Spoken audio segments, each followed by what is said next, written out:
おはようございます。7月15日、今日のお知らせお届けいたします。やっぱ3連休のね、最終日っていうことだけあって、朝早くから多くの方が歩いてますね。で、今日も快晴で、本当に気持ちいい渓流でした。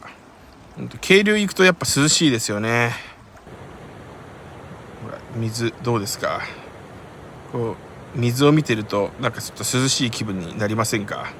私結構流れが速いところよりもね、こういうちょっと流れが緩やかでね、浅いところの方が水がね綺麗に見えて好きなんですよね。こういうところですね。日が差してると余計綺麗です。ではまた遊びに来てね。バイバイ。